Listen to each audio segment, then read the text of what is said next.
সেই জগন্নাথদেবের রথযাত্রা সম্বন্ধে যে মহাপ্রভুর অশেষ কৃপা চৈতন্য চরিতামৃতে মহাপ্রভুর বিষয় বর্ণনা করছেন। অন্তলীলা, মধ্যলীলা, ত্রয়োদশ পরিচ্ছেদ। আমরা আসছি মহাপ্রভুর কি আস্বাদিত বস্তু। তিনি উড়িষ্যাতে যখন থাকেন জগন্নাথ ধামে, তিনি ভজন কুটির গম্ভীরা, এখানে মহাপ্রভু 18 বছর থাকেন। হরিনাম সংকীর্তন, বিভিন্ন দেশে প্রচার, এবং এই মহাপ্রভুকে অনেক তাত্ত্বিক পড়ুয়া চিনতে পারে না। এই জন্য মহাপ্রভু বলেন কি, সমস্ত জীবগণকে, সমস্ত মানুষগণকে মহাপ্রভুর কৃপা পাওয়ার জন্য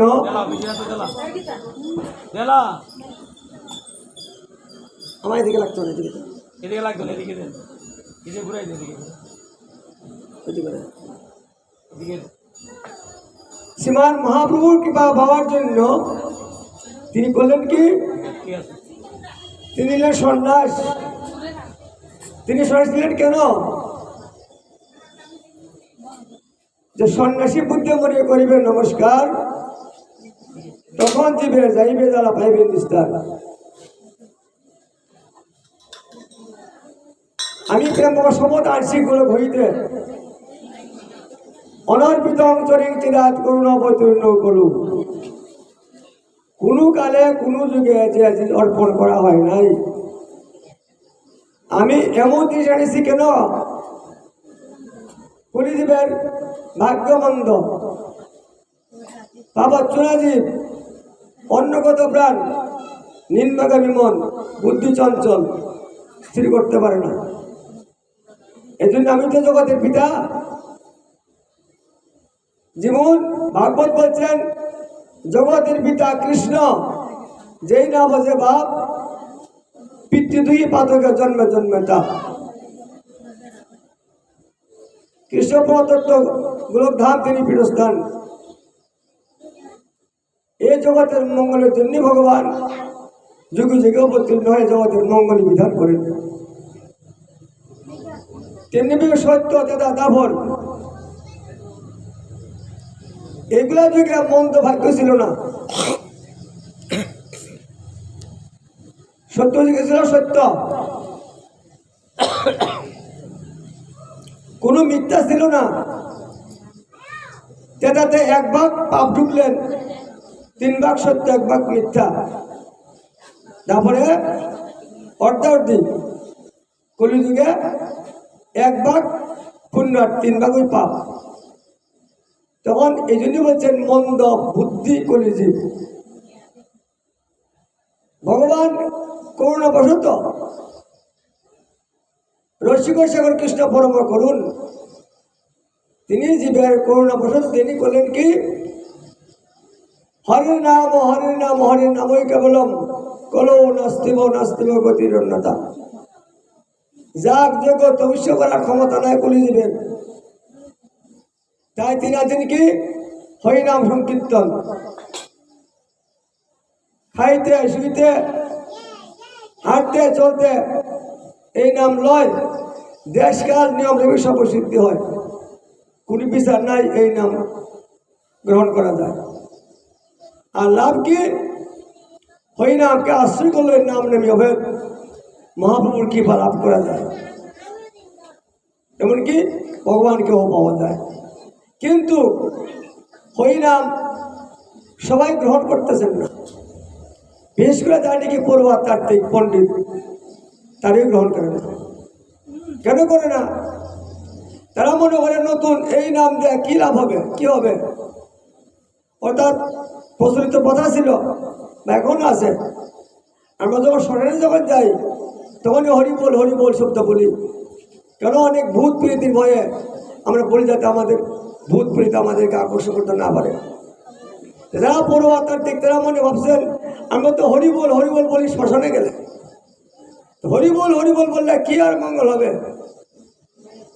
কোনো মতো তাদেরকে মহাপ্রভু হতে আনতে পারেন না। ওই জন্য তিনি সন্ন্যাসী বুদ্ধি মনে করিবেন নমস্কার, তখন দিবে যাইবে যারা পাইবে নিস্তার। আমি এই স্তরে প্রেম দেওয়া দেব, আমাকে নমস্কার করবে।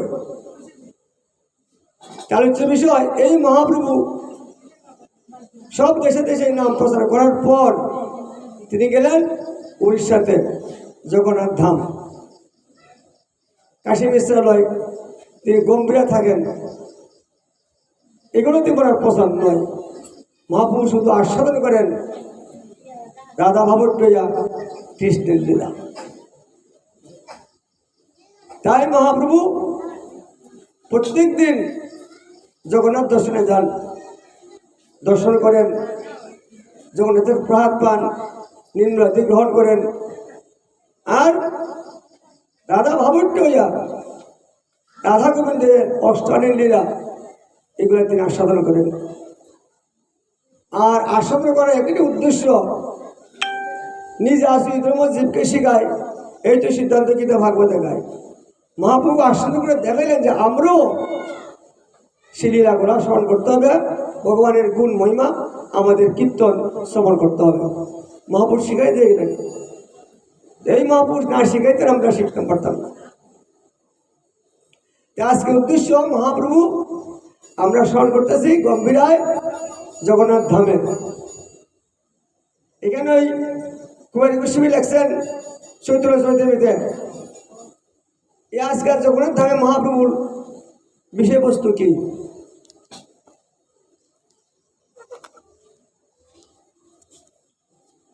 পূর্বে জয়সে রাসাদি লীলা কৈল বৃন্দাবনে, অলৌকিক লীলা গৌর করেন ক্ষণে ক্ষণে। একটা যে পূর্বে যে কৃষ্ণ রাসলীলা করছিলেন, এই লীলাটা মহাপ্রভু ক্ষণে ক্ষণে করেন এবং স্মরণ করেন, ভাবে আবিষ্ট হন। আজকে রথযাত্রায় মহাপ্রভু হরিনাম সংকীর্তনের মধ্যে কীর্তন, কি কীর্তন করেন, কি ভাব মহাপ্রভুর, সবাই কিন্তু জানতে পারে না। জানে কে? যারা যারা পার্শ্বদ ছিল মহাপ্রভু অন্তরঙ্গ ভক্ত, তারাই জানেন। এখন মহাপ্রভু কিভাবে কি ভঙ্গিতে নৃত্য করেন, নৃত্যের ভাব কি, এই ভাব জেনে ভক্তরা মহাপ্রভুর সেবা করেন।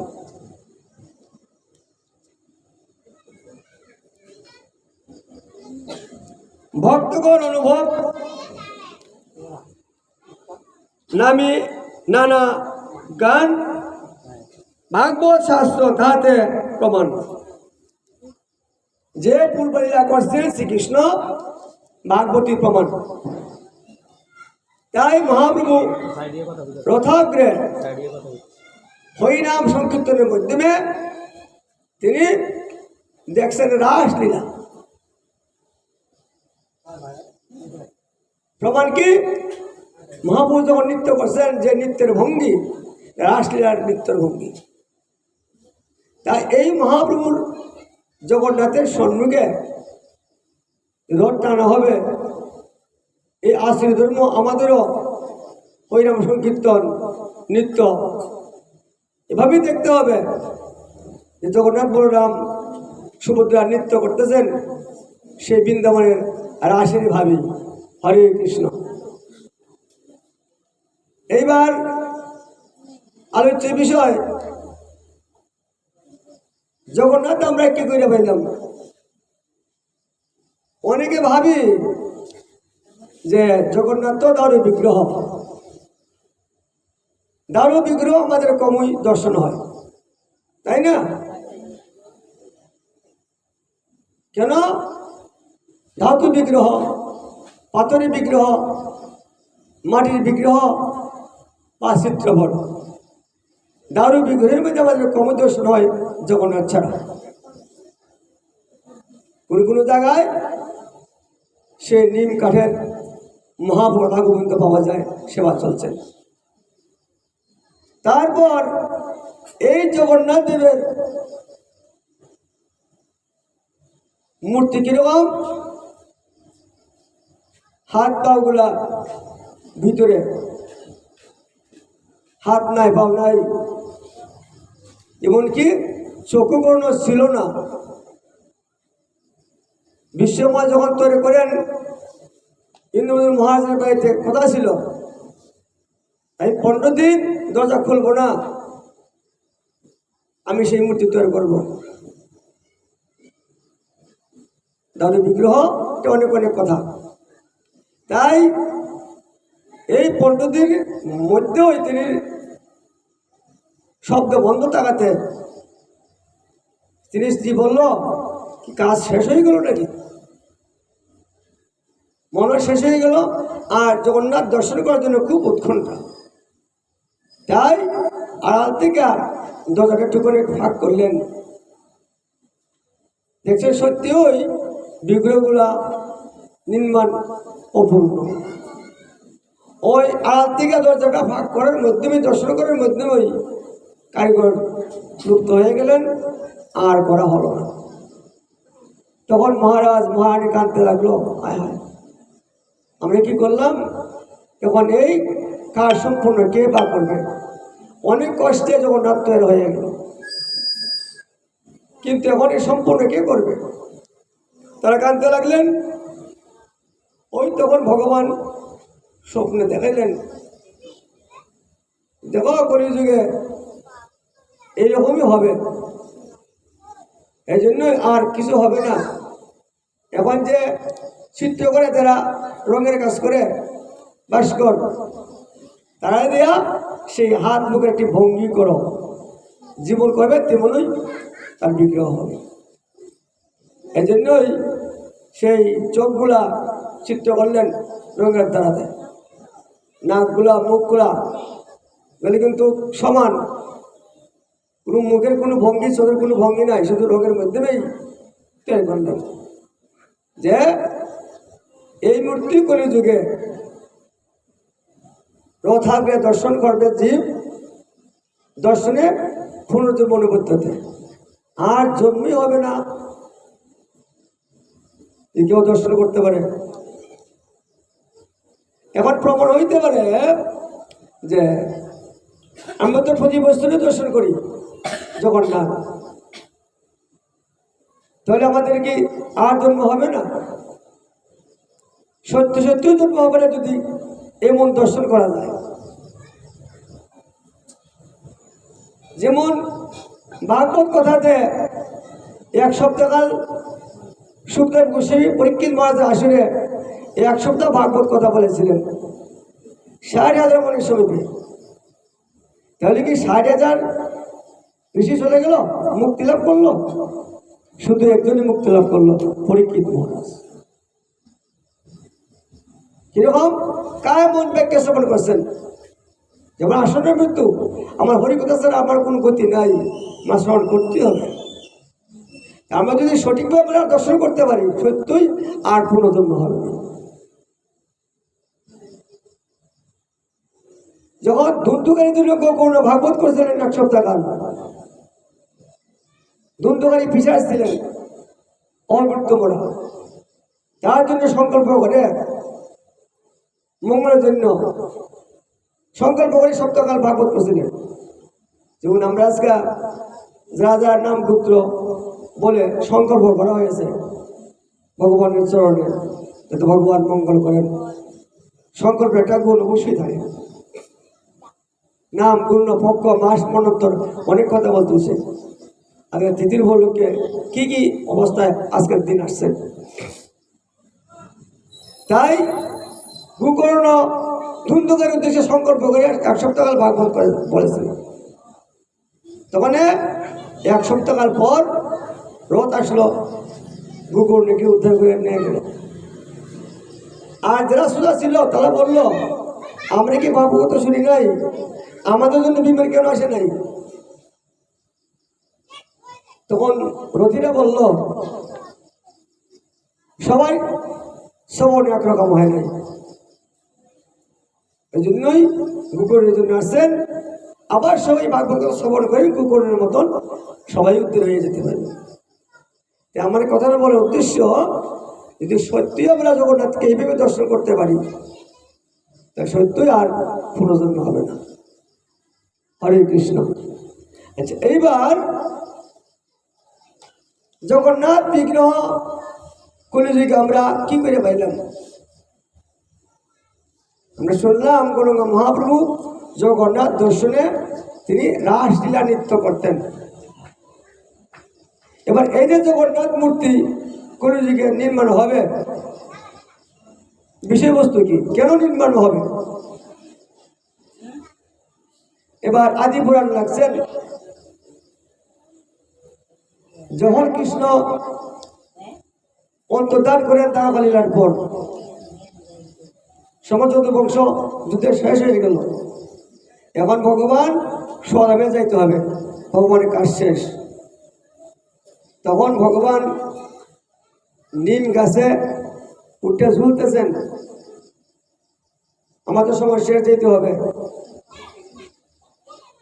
এই সময়কালীন যে রাম অবতারে সেই রাম বালি সুগ্রীবের যুদ্ধে বধ করেছিলেন বালিকে বিনা অপরাধে। বলছে, হে রাম, আমার তো কোনো অপরাধ নাই, বিনা অপরাধ আমাকে বধ করলে সীতা উদ্ধারের জন্য। এটা কিছু বিষয়বস্তু থাকবে নাকি? হ্যাঁ, অবশ্যই। আমি যেমন বিনা অন্যায় তোমাকে বধ করছি, আমিও তোমার হাতে বিনা অন্যায় আমি বধ হব। আজ পুরাণের উক্ত। তাই ভগবান যখন ঝুলতেছেন এই সময়কালীন ওই এই যে বালির সন্তান সে বেয়া দেয়া করতেছেন, আর হাতে তার স্বর, যে স্বরটা সেই মুনি ঋষির অভিশাপে সেই একটি লোহাখণ্ড ঘষতে ঘষতে ঘষতে ঘষতে কমে গেছিল। অনেক অনেক কথা, অনেক অনেক ঋষিরার সামনে যদুবংশের কয়েকজন সন্তান ব্যঙ্গ করে বলতেছেন, দেখছেন দেখি আমাদের এই বউয়ের সন্তান কি হবে। অর্থাৎ বউ তৈরি করছে ছেলেরা ব্যঙ্গ করে ঋষিরার জন্য।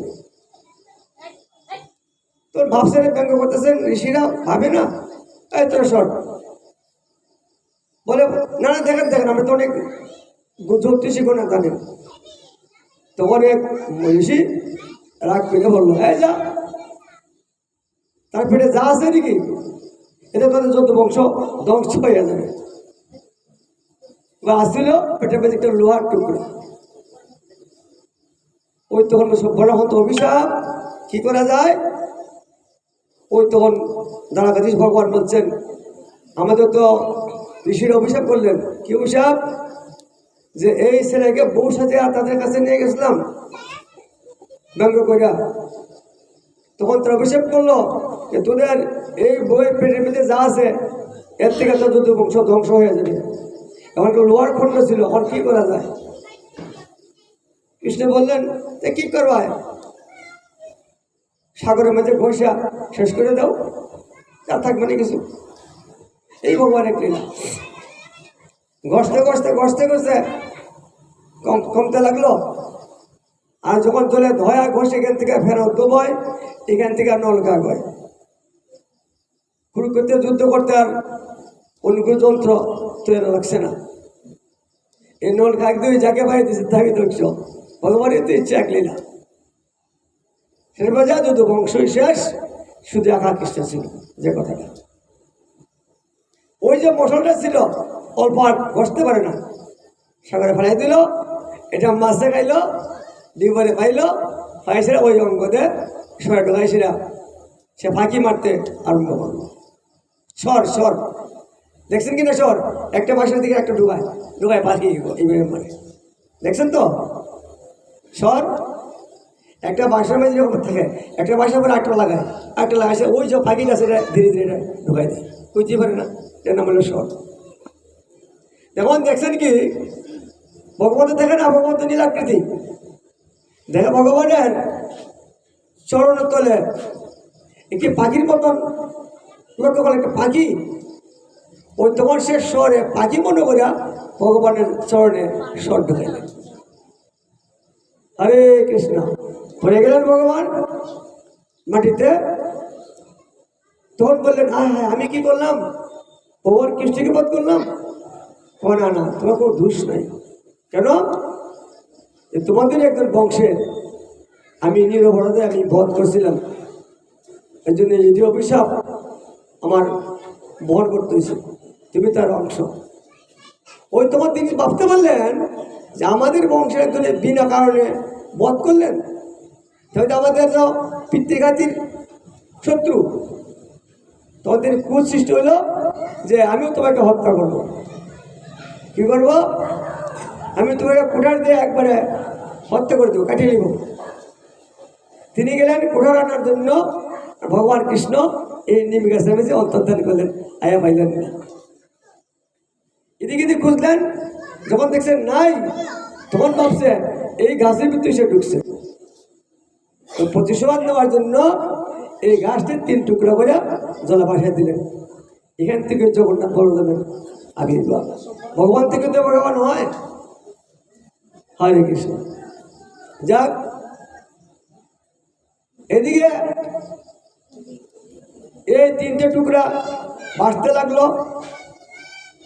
ভগবান সামনে দেখাইলেন ইন্দ্রদূত মহারাজকে, দেখো তোমার তো একটা প্রবল ইচ্ছা ছিল।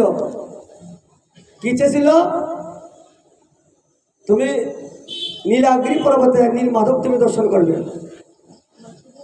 তোমার নীল মাধব দর্শন করা হলো না, এবার নীল মাধব দর্শন করা হবে না।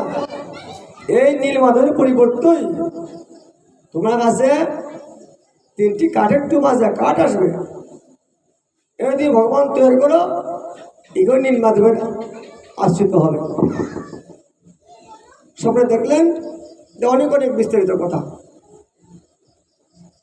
নীল মাধব দর্শন করার পরে অনেক অনেক পাত্র করে পাঠাইলেন, পাওয়া যায় কিনা। যদেব নামে এক ব্রাহ্মণ সবরাজের কাছে গিয়া অতীত হইলেন। সবরাজা নিয়ে গেলেন না নীল মাধব দর্শন করার জন্য। সবরাজের মেয়ে বিবাহ করলেন, এই কায়দা করিয়া দর্শন করলেন। রাজাকে নিয়ে গেলেন, কিন্তু নীল মাধব পাওয়া গেল না। তখন থেকে রাজার উৎকণ্ঠা, আমি স্বপ্নে দেখলাম নীল মাধব পাবো না। ওই তোমার ভগবান সামনে দেখাইলেন নীল মাধব আর দর্শন করা হবে না। এই নীল মাধবই পরিবর্তেই তোমার কাছে দারু বিগ্রহ তৈরি করো, জগন্নাথ বলরাম মূর্তি, ভগবান মূর্তি তৈরি করো। কাশটুকরা ভাষা আসলেন, দেখলেন কিন্তু কিন্তু এমন ওজন নিতে পারে না কেহ। অনেক লোককে হাতে দিয়া সেই কাঠের টুকরা নিয়ে আসলেন, কিন্তু কে তৈরি করবে? ভাস্কর কোনো যন্ত্র ধরতে পারে না, ভেঙে যায়। ভগবান সর করিয়া বিশ্বকর্মা পাঠিয়েছে, যাও তুমি গিয়া তার বিগ্রহ তৈরি করো। এই বিশ্বকর্মাই সেই ভাস্কর হইয়া কারিগর হয়ে আসলেন, আমি করতে পারি ভগবান মূর্তি দিয়ে, আমার 3 মূর্তি তৈরি করে দাও। ওই বিশ্বকর্মাই সর করিয়া তিনি মূর্তি তৈরি করতে লাগছিলেন, কিন্তু তৈরি করা হলো না। তারপরে ওই ভাস্কর দিয়া রং করলেন। যখন বললাম সুভদ্রা, তখন ইন্দ্রদূত মহারাজ প্রতিষ্ঠা করে সেবা পূজা করতে আরম্ভ করবেন। এই ঐতিহ্যকালও এই জগন্নাথ বলরাম পূজা চলছে। হরে কৃষ্ণ কৃষ্ণ কৃষ্ণ হরে হরে, হরে রাম রাম রাম হরে হরে। এবার একটা হচ্ছে বিষয়, ভগবানের তো অনেক অনেক বৈভব। জগন্নাথ বলরাম এমন মূর্তি ভগবান কেন ধরবেন? এর বা কারণ কি? দাপর লীলায় যখন কৃষ্ণ বলরাম রাজসেবা করে,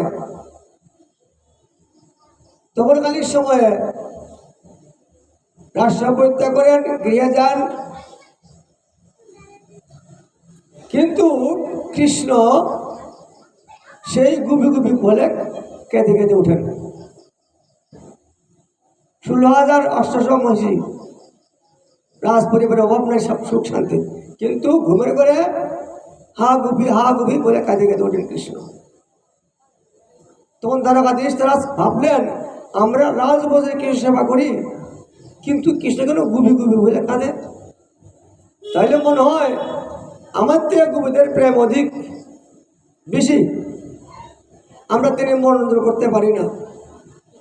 তাহলে কি করিয়া সেই গুবি প্রেম আমরা অর্জন করতে পারি, চেষ্টা করব।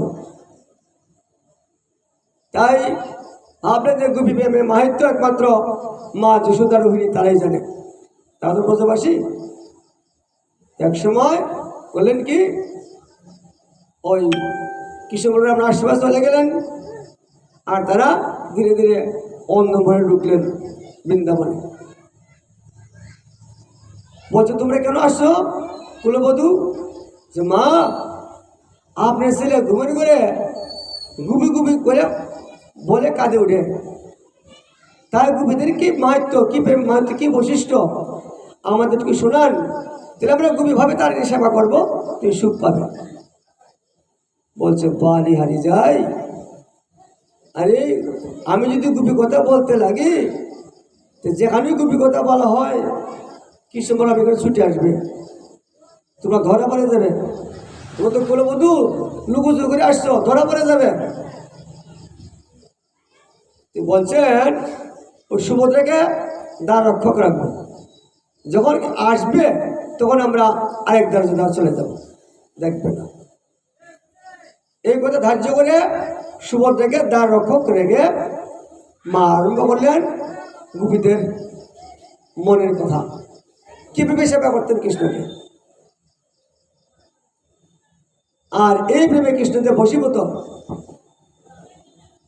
পরিপূর্ণ কৃষ্ণ প্রাপ্তি কোন প্রেম হইতে, কোন প্রেমে কৃষ্ণ বশ করে ভাগবত। একমাত্র গোপীদের প্রেমে কৃষ্ণ বশ। গ্রন্থকার লেখছেন, রাধা কৃষ্ণ লীলা অতি গুরুতর, সৈক্য দাস্য বাৎসল্যে ভাবে নয় গুজর, সবে একসঙ্গে গণ ইহার অধিকার, সখী হইতে লীলার বিস্তার। সখী বিনে এই লীলা পূর্তি নেই হয়, সখী আশা দেয়া সখী আস্বাদ হয়। সখী বিনে লীলা হলে নাই গতি, সখী হবে যে মনে করে অনুগতি। সাধ্য সাধন তত্ত্ব সেই ইহা পায়, অন্য পাইতে নাই উপায়। ভাগবতের কথা গল্পটাইছেন, এই লোক গোপীদের কথা। গোপীদের প্রেম কৃষ্ণ পরিপূর্ণ বশ। গোপী অনুগত দিনে অসূর্য গানে বজিল নাই মেলে বদনন্দনে। ওই তোর কৃষ্ণকে বশীভূত করার জন্য সেই মা আছে, শুনলেন গোপীদের কথা। আর এই যখন গোপী কথা বলতে আরম্ভ করলেন, তৎক্ষণাৎ এই ধ্বনিটা একবারে আকাশ ভেদ করে সেই কৃষ্ণ বলরামের কর্ণে প্রবেশ করলেন। বলছে, দাদা আমাদের মা তো গোপী কথা বলতে লাগছো, চলো চলো দেখি যাই, মার মুখ থেকে গোপী কথা শুনি। ওই তখন রাজসভা পরিত্যাগ করে কৃষ্ণ বলরাম ছুটলেন বৃন্দাবনের দিকে। আসা থেকে গেটের মাধ্যমে সুভদ্রা এক মন হইয়া সেই গোপী কথা শুনতে লাগলো। তখন ভাবছে, আমরা যদি কোন ঘরে যাই মা তো কথা বন্ধ করবে, সুভদ্রাকে কাছে রেখে আমরা শুনি। ওই জন্য সুভদ্রা হইল মধ্যে, একদিকে বলরাম একদিকে কৃষ্ণ। তারা এই শুনতে লাগলেন সেই মার মুখের গোপী কথা। গোপী কথা এমন মাঝে শুনতে শুনতে তাদের বিকারে তাদের হাত পাগুলা ভিতরে ঢুকে গেল। ভগবান কৃষ্ণ বলরাম এবার দেখলো কে, এই সময় নারায়ণ করতে করতে না দোষী আসলেন দারোগা। দেখেন দারোগা তো তাদের নাই, কোথায় গেল? ধ্যানস্থ হলেন, ধীরে ধীরে চলে গেলেন বৃন্দাবনে। আরে বৃন্দাবনে আবার কি, দারোগার কাছে শেষ হয় নাই। তখন নারায়ণ বলতে বলতে তিনি বৃন্দাবনে ঢুকলেন। আচ্ছা দেখেন কি, এদিকে বলরাম, এদিকে জগন্নাথ, এদিকে সুভদ্রা, এদিকে থেকে তাকায়, তাদের কোনো শক্তি নেই, হাতগুলা পাগুলা চোখগুলা বিকৃতি। ওই তখন ভাবছে এটা মধ্যে কোনো একটা বিষয়বস্তু রয়ে গেছে। তো বললেন কি, এই সুভদ্রা বলরাম জগন্নাথ একটি অঙ্কন করলেন চিত্র, মানে এই মূর্তি কোনো বৈশিষ্ট্য এক সময় হবে, আমি লিখিত রাখি। ওই লেখার পর যখন নারায়ণ নারায়ণ যন্ত্রী বললেন, এবার সুভদ্রা বলরামের ভাব ভেঙে গেল। ওর সঙ্গে সঙ্গেই সেই দ্বারকাধীশ যে মহিষে তারা চলে গেল সেখানে। বলল, প্রভু আপনার এই রূপ কেন, এমন বিকৃতি রূপ? বলছেন এই রূপে কলিযুগে জগন্নাথ বলরাম সুভদ্রা নামে মূর্তি নির্মাণ করা হবে। আর এই মূর্তি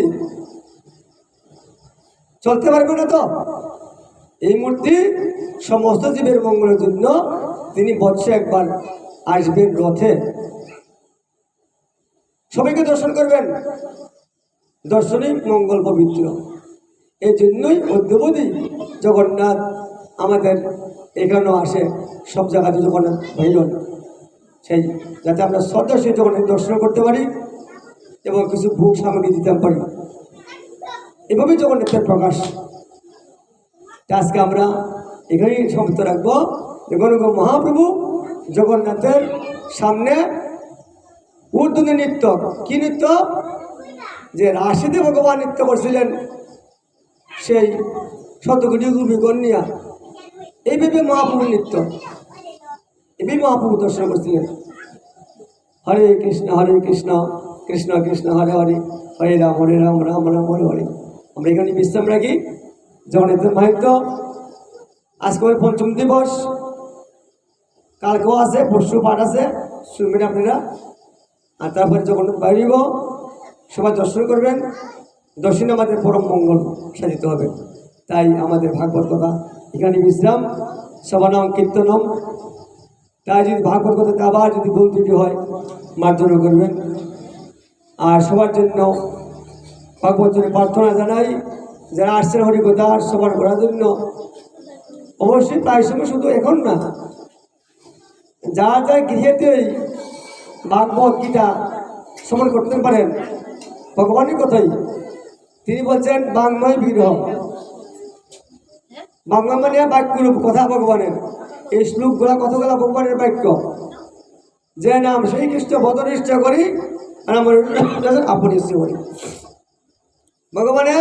ভগবান শিব বলল গ্রন্থ, আর বাক্যরূপ বলল কথা। আমরা এই কথাই আমরা এতক্ষণ আমরা আলোচনা করলাম। তাই সবার যাতে সেই শ্রবণেন্দ্র আগ্রহ হয়, সমানের জন্য ভগবানের প্রার্থনা জানাইলাম। আর আমার দাদা অনেক কষ্ট করে, দেখেন মহান্তের সভ্যতায় এতে পামর নিজের কার্য নাই, যে অবজা প্রয়োজন। যদিও তিনি প্রতিষ্ঠিত বিগ্রহ রাধা গোবিন্দ এবং নিতাই গুণ, তবু দেখেন আপনার জগতের জন্যই, মঙ্গলের জন্যই, এলাকার মঙ্গল তিনি জগন্নাথ বলরাম সুভদ্রা প্রতিষ্ঠিত আরম্ভ করলেন। আগে তো ছিল না, কেন? মহাত্রের কর্মই যেন জগতের মঙ্গল করতে পারি।